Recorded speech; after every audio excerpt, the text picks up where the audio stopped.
Friends, इससे पहले की वीडियो में हमने सीखा था कि हिंदी शॉर्ट हैंड में ता के आंकड़े का किस प्रकार से यूज किया जाता है। फ्रेंड्स, आज की इस वीडियो में हम सीखेंगे हिंदी शॉर्ट हैंड में ना के आंकड़े का किस प्रकार से यूज किया जाता है। गाइस, मैं आपका दोस्त जहीर उस्मानी और आप देख रहे हैं उस्मानी कोचिंग सेंटर चैनल। फ्रेंड्स, यदि आपने अभी तक चैनल को सब्सक्राइब नहीं किया है तो चैनल को फटाफट से सब्सक्राइब करके बेल नोटिफिकेशन को ऑन कर लें। तो चलिए गाइस, आज का वीडियो शुरू कर लेते हैं। फ्रेंड्स, यहाँ पर कुछ शब्द चिन्ह दिए हुए हैं। यदि किसी वाक्य में आवश्यक शब्द आ जाए तो उसके लिए आप कुछ इस प्रकार से शब्द चिन्ह बनाएंगे। सा का आंकड़ा आपको इसमें लगा हुआ मिल रहा है, उसके बाद यहाँ पर का इस प्रकार से आपको बनाना है। तो यदि आप इस प्रकार से ये बना देंगे तो ये आवश्यक के लिए पढ़ा जाएगा। फ्रेंड्स, उसी प्रकार से यदि किसी वाक्य में सकता, सकते या सके शब्द आ जाए तो उसके लिए आप इसी शब्द चिन्ह को लाइन पर बना देंगे। और फ्रेंड्स, यदि किसी वाक्य में शिकायत शब्द आ जाए तो उसके लिए आप इस प्रकार से सा बनाएंगे और फिर इसमें का बनाएंगे और ता का आंकड़ा इस प्रकार से आप इसमें जोड़ देंगे और ये आपको लाइन से ऊपर बनाना है। तो ये हमारा शिकायत के लिए पढ़ा जाएगा। और फ्रेंड्स, यदि इसी शब्द चिन्ह को हम लाइन पर बना देंगे तो ये शक्ति के लिए पढ़ा जाएगा। उसी प्रकार से यहाँ पर दिया हुआ है तथा या ताई। तो फ्रेंड्स, यदि किसी वाक्य में तथा या ताई आता है तो उसके लिए आपको कुछ इस प्रकार से ता बनाना है। ये ता से थोड़ा बड़ा है और ये लाइन से ऊपर भी है। तो आपको यदि किसी वाक्य में तथा या ताई शब्द आ जाता है तो इस प्रकार से आपको शब्द चिन्ह का प्रयोग करना है। और फ्रेंड्स, यदि किसी वाक्य में तो शब्द आ जाए तो उसके लिए आपको इसी चिन्ह को लाइन पर बना देना है। और यदि फ्रेंड्स, यदि किसी वाक्य में तथापि शब्द आ जाए तो इसी शब्द चिन्ह को आप लाइन काट कर बना देंगे। और फ्रेंड्स, यदि किसी शब्द में तक शब्द आ जाए तो आपको इसी शब्द चिन्ह को थोड़ा छोटा करके बना देना है लाइन से ऊपर। तो ये तक के लिए पढ़ा जाएगा। उसी प्रकार से यहाँ पर फ्रेंड्स दिया हुआ है अन्य और नाई। तो इसके लिए आप एक ना इस प्रकार से बना देंगे। थोड़ा बड़ा करके आपको ये बनाना है और लाइन से ऊपर आपको इसको बनाना है। तो यदि हम ये लाइन से ऊपर बना देंगे तो ये अन्य या फिर नाई के लिए पढ़ा जाएगा। उसी प्रकार से फ्रेंड्स, यदि हम इस शब्द चिन्ह को लाइन पर बना दें तो ये नीचे या फिर गिरा के लिए पढ़ा जाएगा। और यदि फ्रेंड्स किसी वाक्य में नित्य शब्द आ जाए तो उसके लिए आप कुछ इस प्रकार से ना बनाएंगे और ता बनाएंगे और इसमें या का आंकड़ा इस प्रकार से जोड़ देंगे। तो ये नित्य के लिए पढ़ा जाएगा। और फ्रेंड्स, यदि किसी शब्द में नया या फिर नई आए तो उसके लिए आप ना बनाएंगे इस प्रकार से और इसमें या का आंकड़ा आप इस प्रकार से जोड़ देंगे। और फ्रेंड्स, ये लाइन से ऊपर बना हुआ है। और फ्रेंड्स, यदि किसी वाक्य में नाता शब्द आए तो उसके लिए आप इस प्रकार से ना और ता इस प्रकार से लाइन से ऊपर आप इसको बना देंगे तो ये नाता के लिए पढ़ा जाएगा। और यदि फ्रेंड्स आप इसी चिन्ह को लाइन पर बना देंगे तो ये नेता के लिए पढ़ा जाएगा। और यदि लाइन काट कर बना देंगे तो नीति के लिए पढ़ा जाएगा। और फ्रेंड्स, यदि किसी वाक्य में आवश्यकता शब्द आ जाए तो उसके लिए आप इस प्रकार से इसको बना देंगे। देखिए, सा, का और इस प्रकार से ता, इस प्रकार से आप आवश्यकता लिख सकते हैं। फ्रेंड्स, यहाँ पर आपको एक एक्सरसाइज देखने को मिल रही है। आप इसका एक स्क्रीनशॉट ले सकते हैं। आपको इसको शॉर्ट हैंड में ट्रांसलेट करना है। फ्रेंड्स, इससे पहले की वीडियो में हमने ता के आंकड़े के बारे में सीखा था। यहाँ पर हम सीखेंगे ना के आंकड़े के बारे में। फ्रेंड्स, ता का आंकड़ा और ना का आंकड़ा दोनों सेम तरीके से ही लगता है। बस डिफरेंस इनमें इतना रहता है, जो हमारा ता का आंकड़ा होता है वह बाएं से दाहिनी तरफ को बनता है और ये जो है दाहिने से बाएं की तरफ। और लगाने की कंडीशन दोनों में सेम है। जैसे कि फ्रेंड्स यहाँ पर दिया हुआ है, जिस तरह किसी व्यंजन में बाएं से दाहिने तरफ का घुमावदार आंकड़ा लगाने से ता बनता है, उसी तरह यदि दाहिने से बाएं की तरफ घुमावदार एक छोटा सा आंकड़ा व्यंजन की सरल रेखा के अंत में लगाया जाए तो ना बनता है। तो आप समझ पाए होंगे, ये भी किसी भी व्यंजन के अंत में लगेगा, लेकिन ये जो बनेगा दाहिने से बाएं की तरफ बनेगा। जैसे कि फ्रेंड्स किसी शब्द में ता का आंकड़ा, मान लीजिए यहाँ पर का में यदि इस तरह से हम ता का आंकड़ा जोड़ते थे अभी तक, लेकिन अब जो हमको जोड़ना है इस प्रकार से नीचे को ये जोड़ना है। तो ये जो का वर्ग वाले हैं उनमें सभी में इस प्रकार से नीचे को आ जाएगा। और देखिए यहाँ पर शब्द दिया हुआ है पन, तो इसको लिखने के लिए पा और ना इस प्रकार से आप लिखेंगे। और यदि होता पत तो आपको क्या लिखना होता, पा बनाते हैं आप और इस प्रकार से ता इसमें आप जोड़ देते। तो इसमें जो बन रहा है ना का आंकड़ा, दाहिने से बाएं की तरफ घुमावदार एक छोटा सा आंकड़ा बन रहा है। और इसको लगाने की कंडीशन सेम है। जैसे कि ता में कंडीशन थी वैसे ही ना के लिए भी कंडीशन है। ये भी किसी भी व्यंजन के लास्ट में बनेगा। और साथ ही यहाँ पर यदि कोई वक्र वाले वर्ण है तो उनमें भी इस प्रकार से ये बनेगा। अभी फ्रेंड्स आप सोच रहे होंगे कि ता का आंकड़ा भी तो इसी प्रकार से बनता है, तो इसमें और ता के आंकड़े में किस प्रकार से डिफरेंस है। देखिए फ्रेंड्स, हम जानते हैं कि जो वक्र रेखाओं वाले वर्ण हैं उनमें सभी में ता इस प्रकार से बनता है। इस तरह से यहाँ से इसको काटना होता है तभी ये ता पढ़ा जाता है फ्रेंड्स। लेकिन इसमें आपको नहीं काटना है, इसमें आपको सिंपल इसी प्रकार से इस तरह से ऐड करना है। तो ता के आंकड़े के लिए आपको इस प्रकार से ये काटना पड़ेगा, लेकिन इसके लिए आपको काटना नहीं है। तो इसमें आप इस प्रकार से डिफरेंस करेंगे। साथ ही जो सीधी रेखाओं वाले व्यंजन हैं उनमें सभी में इसी प्रकार से ये ऐड होगा, दाहिने से बाएं की तरफ को एक घुमावदार एक छोटा सा आंकड़ा। चलिए और अच्छी प्रकार से नीचे समझते हैं। यहाँ पर देखिए और भी कुछ शब्द दिए हुए हैं जिनको आप बना बनाकर देख सकते हैं।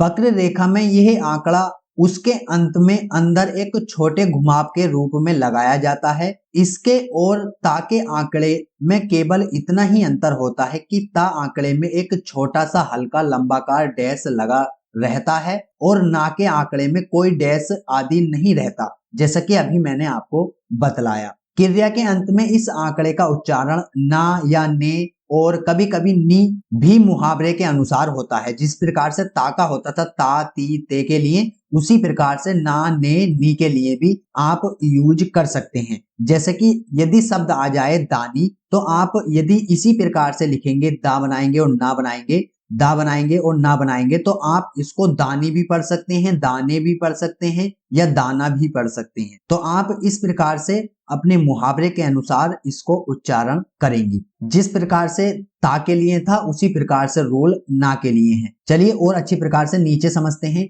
संज्ञा के अंत में इस आंकड़े का उच्चारण केवल ना का होता है। यदि कोई मात्रा ना के पश्चात आती है तो ना का आंकड़ा ना लिखकर मतलब कि पूरा बनाया जाएगा। जैसे कि फ्रेंड्स यहाँ पर शब्द दिया हुआ है कान, तो देखिए कान हम किस प्रकार से लिखेंगे, का बनाएंगे और इस प्रकार से ना हम इसमें जोड़ देंगे और यहाँ पर देखिए का के लिए हम इस प्रकार से मात्रा लगा देंगे, तो ये हो जाएगा कान। अभी आ जाता है काना, तो देखिए का बनाएंगे और ना यदि हम बनाएंगे तो हम मात्रा कहाँ पर लगाएंगे, आ के लिए, तो इस प्रकार से हम यहाँ पर पूरा ना लिखेंगे। तो जैसे कि ता के लिए रूल था, सेम वही रूल इसके लिए भी है। यदि कोई स्वर या फिर मात्रा आ जाती है तो यह आंकड़ा ना बनकर पूरा ही ना बनाया जाएगा। यह ना का आंकड़ा ता आंकड़े के समान बीच में भी आता है। केवल अंतर यह है कि ता का आंकड़ा वक्र रेखा में लगकर बीच में नहीं आता, पर यह ना आंकड़ा वक्र रेखा में भी लगकर बीच में आता है। मतलब कि जो ता का आंकड़ा था वो वक्र रेखाओं के बीच में नहीं आता था, लेकिन ये आंकड़ा जो है ना वाला आंकड़ा ये वक्र रेखाओं वाले वर्णों के बीच में भी आ जाएगा। जैसे कि यहाँ पर दिया हुआ है तनन, तो देखिए तनन किस प्रकार से लिखेंगे, ता बनाएंगे और इसके साथ ना बनाएंगे और फिर से ना इसमें ऐड कर देंगे, तो ये हो जाएगा ता ना ना। लेकिन यहाँ पर यदि ता का आंकड़ा होता तो वह नहीं आता, वह फिर पूरा ता बनाना होता, तो ये हो जाएगा हमारा तनन। उसी प्रकार से ये हो जाएगा सा बनाएंगे और फिर ना और न, सनन। और फिर यहाँ पर दिया हुआ है नेक्स्ट शब्द सनर, तो देखिए सनर के लिए किस प्रकार से लिखेंगे, सा बनाएंगे, ना बनाएंगे और फिर रा इस प्रकार से इसमें ऐड कर देंगे। और लनर के लिए ला बनाएंगे और फिर ना बनाएंगे और उसके बाद इस प्रकार से रा इसमें ऐड कर देंगे। इस तरह से ऐसे आप इसमें ऐड कर देंगे। तो ये कहने का मतलब यहाँ पर ये है, यह ना का आंकड़ा ता आंकड़े के समान बीच में भी आता है। केवल अंतर यह है कि ता का आंकड़ा वक्र रेखा में लगकर बीच में नहीं आता, पर यह ना का आंकड़ा वक्र रेखा में भी लग कर बीच में आता है। तो आप समझ पाए होंगे। चलिए और नीचे देख लेते हैं। यहाँ पर उसी प्रकार से फ्रेंड्स यहाँ पर आप देखिए, जब यह आंकड़ा किसी व्यंजन की दो रेखाओं के बीच में आता है तो इसका अर्थ केवल ना होता है और मात्रा आदि अगली रेखा के पहले नियम अनुसार लगाई जाती है। मतलब जिस प्रकार से ता के आंकड़े में नियम था, सेम वही नियम इसमें भी है। तो देखिए फ्रेंड्स, जैसे कि यहाँ पर एक शब्द दिया हुआ है पंसारी, तो पंसारी आप किस प्रकार से लिखेंगे, पा बनाएंगे, ना बनाएंगे और फिर उसके बाद इसमें सा इस प्रकार से बनाएंगे और फिर रा बनाएंगे और ई की मात्रा इस प्रकार से आप लगा देंगे। पा ना और सा के बाद मात्रा आ रही है तो आप इस प्रकार से लगाएंगे, पा ना सा आ और रा ई, पंसारी आप इस प्रकार से लिखेंगे। तो फ्रेंड्स आप समझ पाए होंगे यहाँ से, जब यह आंकड़ा किसी व्यंजन की दो रेखाओं के बीच में आता है तो इसका अर्थ ना होता है और मात्रा आदि अगली रेखा के पहले नियम अनुसार लगती है। मतलब कि यहाँ पर यदि बीच में आ जाता है तो केवल ना के लिए ही इसका यूज किया जाएगा, ना ने नी के लिए यूज नहीं किया जाएगा। तो आप समझ पाए होंगे। उसी प्रकार से यहाँ पर दिया हुआ है, बीच में जब ना आंकड़े के साथ दूसरा अक्षर सफलता पूर्वक न मिल सकता हो, तब ये प्रवाह में रुकावट का डर हो, तो बीच में ना का आंकड़ा न लिखकर पूरा लिखा जा सकता है। तो जैसे कि ता के लिए था, सेम वही नियम इसके लिए भी है। तो यदि बीच में लिखते समय ना के आंकड़े को यदि आपको लगाते समय लिखने में या आपके प्रवाह की गति में रुकावट सी महसूस हो, तो आप ना का आंकड़ा ना बनाकर पूरा ही ना आप लिख सकते हैं। चलिए और नीचे देख लेते हैं। यहाँ पर ये शब्द भी दिए हुए हैं, जैसे कि खनिज शब्द है, पानदान शब्द है। अभी फ्रेंड्स यहाँ पर देखिए, प्रवाह से यह मतलब होता है कि जहां तक हो सके यदि संकेत आगे को बढ़ते हैं तो आगे ही बढ़ते जाएं, पीछे को ना मुड़े। पीछे मुड़ने या हटने से रुकावट होती है, जो इस संकेत लिपि के लिए अत्यंत हानिकारक है। मतलब कि आप जब मैटर लिखना स्टार्ट करते हैं और लिखते रहते हैं और कोई शब्द ऐसा आ जाता है कि आपकी जो लिखने की गति है वह आगे की तरफ को ना होकर पीछे को बैक होने के कुछ शब्द आ जाएं, तो इस तरह के जो शब्द होते हैं वह आपके मैटर को लिखने में आपकी रुकावट बनते हैं। तो यदि आपके लिखने में रुकावट बनेगी तो ये आपके लिए बहुत ही हानिकारक रहेगा। तो आप इस तरह के यदि कोई शब्द आते हैं जिनसे रुकावट सी होती है, तो आप वहां पर ना का आंकड़ा ना लगाकर पूरा ना लिख सकते हैं। इस प्रवाह के संबंध में पीछे के पाठ तावर्ग की दाई बाई रेखाओं के प्रयोग के अंत में भी समझाया जा चुका है। मतलब कि जैसे कि ता वाले आंकड़े में बतलाया गया था, सेम वही नियम भी आपको इसी में लगाना है। उसके बाद फ्रेंड्स यहाँ पर देखिए, नीचे आएंगे तो यहाँ पर कुछ शब्द चिन्ह दिए हुए हैं। यदि किसी वाक्य में जोन या फिर ज्यों शब्द आ जाए तो उसके लिए आप कुछ इस प्रकार से जा बनाएंगे और इसमें ना का आंकड़ा इस प्रकार से जोड़ देंगे, तो ये जोन या फिर ज्यों के लिए पढ़ा जाएगा। और यदि किसी वाक्य में क्यों शब्द आ जाए तो क्यों के लिए आप ये आंकड़ा बना सकते हैं। उसके बाद यहाँ पर तोन और त्यों आता है तो उसके लिए आप ये आंकड़ा बना सकते हैं, और यों के लिए आप इस प्रकार का आंकड़ा बना सकते हैं। उसके बाद यदि किसी शब्द में आ जाए किन, तो किन के लिए आप इस आंकड़े को बना सकते हैं। किन से के लिए आप इस आंकड़े को बना सकते हैं। देखिए यहाँ पर सर्वनामों को ऐड किया गया है, जैसे कि सा के लिए इस प्रकार से सर्वनाम हम यूज करते थे, ने के लिए इस प्रकार से, और हे के लिए इस प्रकार से, और का के लिए इस प्रकार से। तो आप यहाँ पर देखेंगे तो सर्वनामों से मिलकर ही यहाँ पर शब्द चिन्ह बने हुए हैं। तो यहाँ पर किन से और किन्ने, किन्हे, किनका, किनको, किनमें, किन पर, ये अधिकतर शब्द आते हैं वाक्यों में, तो उनके लिए यहाँ पर देखिए आंकड़ों का यूज किया गया है। जैसे कि किन पर आ जाए तो आप इस प्रकार से किन लिखेंगे और पर इस प्रकार से इसमें